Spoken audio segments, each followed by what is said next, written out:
So now if we worked on that script that we built in the last video a couple more years and took advantage of things like C groups and namespaces that are provided in the Linux kernel, then we could get something that would overcome all those things that we saw in our homegrown container. But thankfully, someone else has already done this work for us, essentially in Docker. And there are other container solutions, but this is obviously the most popular right now. And so what I'm going to do is walk you through setting up Docker in a VM and then doing a couple of little things just to show you how containers work in Docker. So the first thing that we're going to do is we're going to fetch a random script from the internet and run it, which is honestly the easiest way to install Docker on Linux. There are much more proper ways to do this, but we'll just let this do its thing.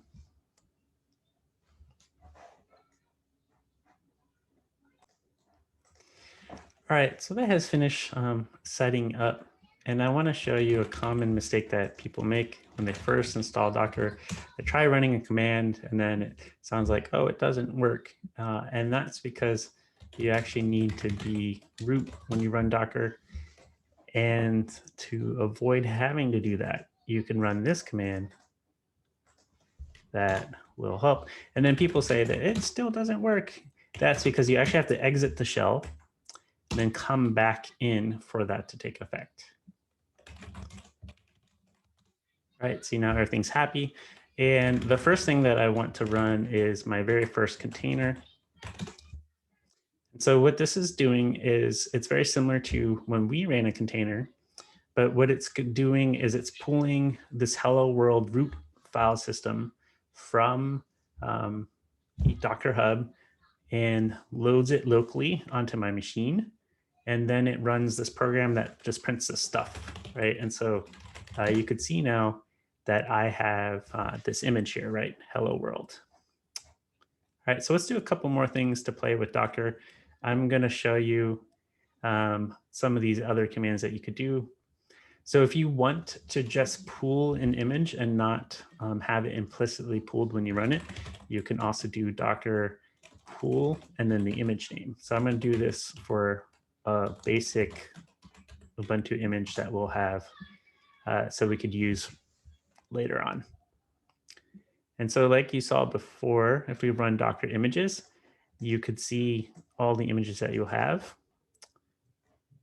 And one of the things that I want to show you is something similar to what we had before in our container script, where if we do Docker run, the image name, Ubuntu 18, and then let's give it a shell command.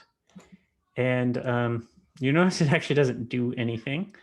And that's because we need to be a little bit more explicit for everything in Docker. So everything's kind of bare bones by default. So there wasn't a TTY, which is going to be used for the terminal interface allocated for this program. So we're going to do this, and you can see we're getting something that looks right, maybe not really, because we actually had failed to provide our input, right?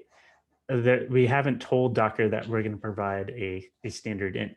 So basically, I'm going to have to nuke this, right? All right, so I'm back and I'm going to try this again, but this time I'm going to pass it a -i and a -t, then the image name, and then my terminal or the shell. And now you can see this looks like, you know, a real live container. I could do all sorts of cool stuff. In fact, one of my favorite ones to show first is to just go ahead and delete everything, or at least as much as possible. And you see it's trying to remove all sorts of stuff. There's a couple things it would actually have trouble removing, which are going to be kernel related files and things like proc file system. It's not going to be happy with that, but it's trying as much as possible to delete stuff. In fact, I can't even ls anymore. So I've pretty much nuked this container. You'll be surprised I can actually still type exit, because exit is actually a shell provided command. So I can leave the container. That's cool. But did I just blow up everything? Do I need to reinstall Docker and all that? No, because as you saw before when we had our container demo, Docker is going to behave the same way. Each time I request a new container, it's going to be its new clean system, right? And so this is where you get that immutable property, right? Of where every container is essentially like a read-only, or at least the image that it has is read-only. Okay, so that's one thing.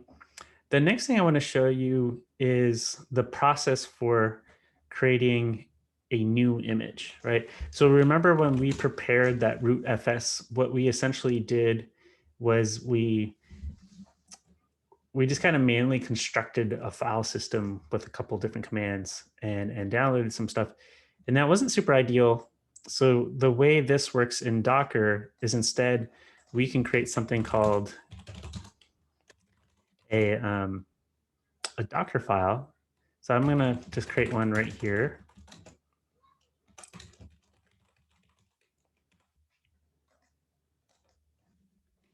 Okay, so while this is building, I'll walk you through what's happening, because this could take a while. Okay, so the way the Docker file works is you start it off with a from declaration, where it says what the base image that you're downloading from. So this is where you get to see some of the advantages of the Docker file system, is that you can take other layers from other root file systems and stack them together, and then build on top of them. So in this case, what I'm going to do is I'm going to start with this as my base image. It's almost like would be the lower directory in the overlay file system. And then I'm going to run these commands on top of it, right? And so this will run apt-get update, and then it's going to install Java, wget curl and unzip, and git and maven. So basically, and set an environment variable. And basically this would just be your, kind of most basic Java development environment. Okay, and so you can see here that this, I have to go back to the right level. So you can see here, this is when I first ran the command. You could see each time you run a line, it'll kind of show you this step. So here's running the second step, and then it shows you the progress of that downloading. So because this is a fairly large, Java is a fairly large environment, this can actually take a little bit of time. So I'll pause it here for a sec. All right, so this finally finished building, and you'll notice that one of the parameters I provided was a -t Java 11, and that's basically a tag for the image, so that I could refer to Java 11 as an image for all my Docker commands. And then this is a kind of a thing that people miss all the time, is you see this little dot, that is basically saying this current directory, look for a Docker file. So a lot of times people run this command and miss that, and messes things up. But don't forget the dot. Okay, so I could double check that this image exists, and you see here, this is now part of my local image repository. And I could use it now to just do something real simple, like for example, make sure that I have Maven properly installed on it. Okay, cool. So now Maven is working on within containers of that image. Okay, so let's poke around still a little bit more. So one command I think that's always interesting to run is docker ps, because it's very analogous to running PS on your system, except what it's going to do is instead of processes that are running, it will show you different containers that were running on the system before. So you could see it'll show you the container IDs for those things, what image was used, if there was a command provided like Maven or just a shell, and whether it's still up or running, right? And so you could see that one container that was I couldn't exit is still running, right? Because there was nothing to terminate that. But that also points out another important point is that every time you run a container, as soon as the process that's inside of it exits, the container is essentially dead. And so that was one of the things when I first was learning about Docker that really kind of messed with my head. But really, the way you think of these containers they're essentially really transient. They're are meant to run the process and then be done with it. And so you will actually have all the kind of old file systems that are left around from your commands still on your desk. Ideally they would be small because they're just going to be using the overlay file system to or something very much like it to make sure that you're just keeping basically the diff of what you've done. So that it wouldn't take a lot of space, but it still would be there. And this is why it's actually common to run prune operations on a machine that's running Docker to clean up old images and containers that are still lying around. All right, what if we did want to run a container that was longer lasting?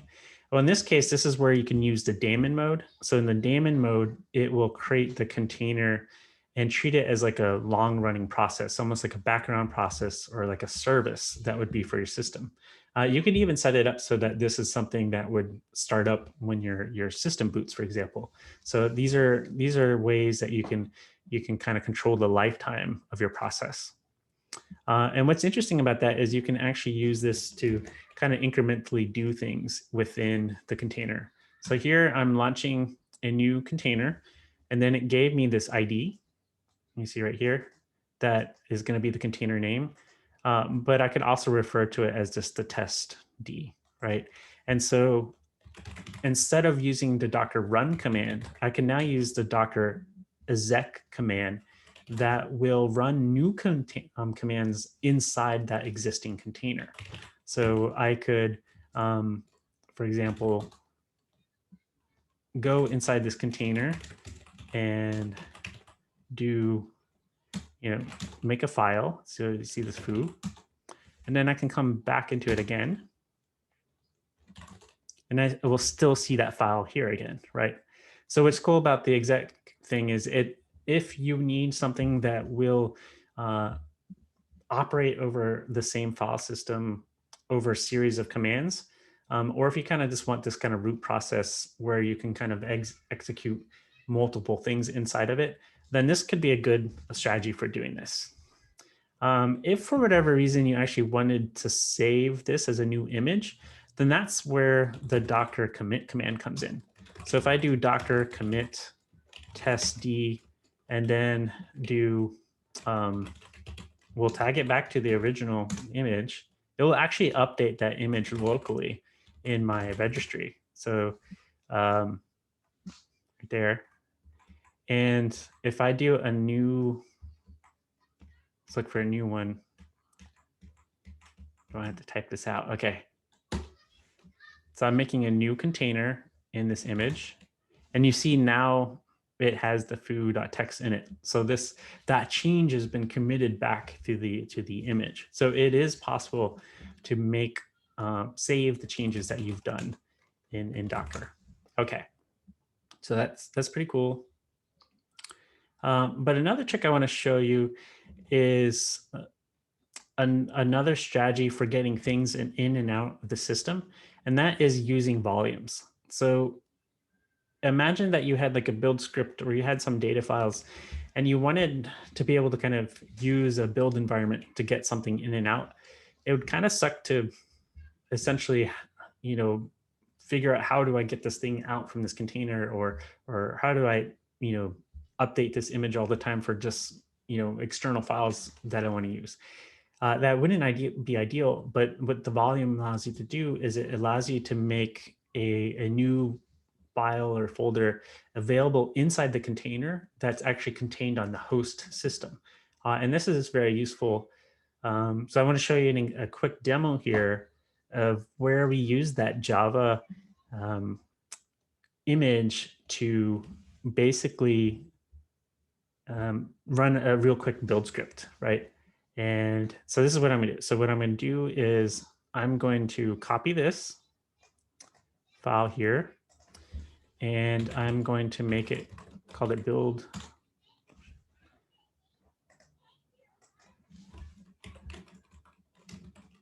Okay, I think I missed a little bit. All right, so essentially this is just going to clone on that file, and then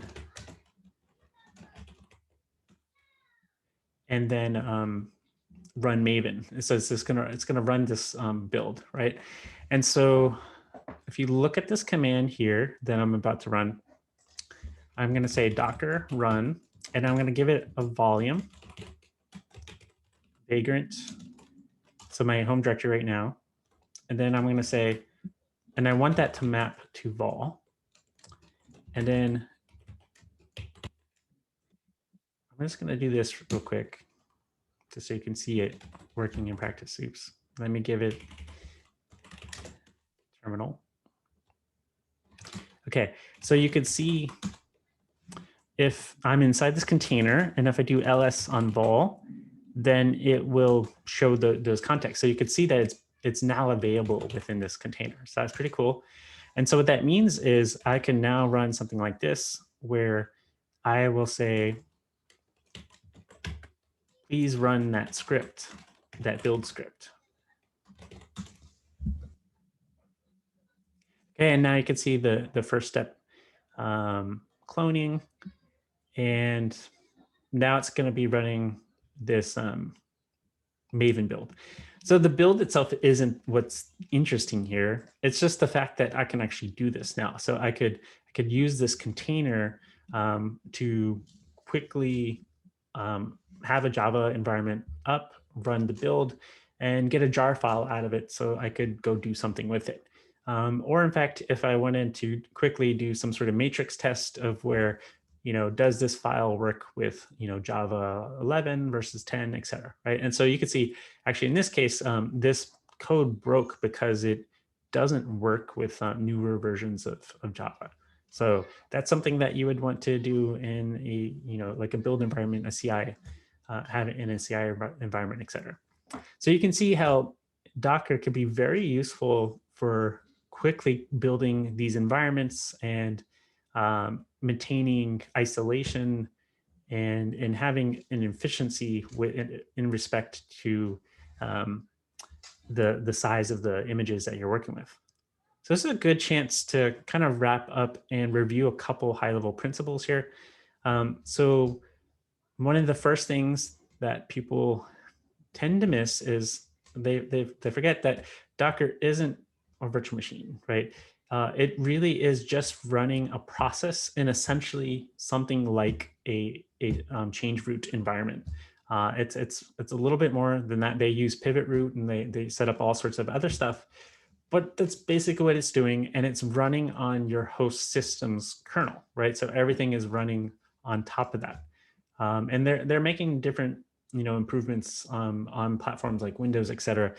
But for the most part, right now, those are all running within some embedded virtual machine that is essentially Linux. When you're running these commands, you're really running this in a virtual machine, right? So that's the first one. The second thing to remember is that the difference between images and containers, right?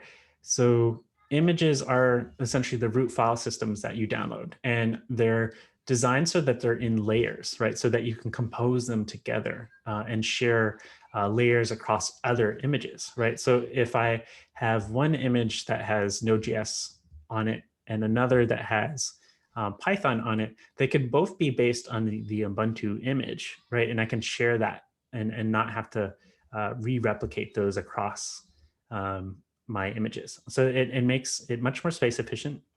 And you can build these images using things like the Docker file so that you can run a script and create a resulting um, a resulting file system that you can use.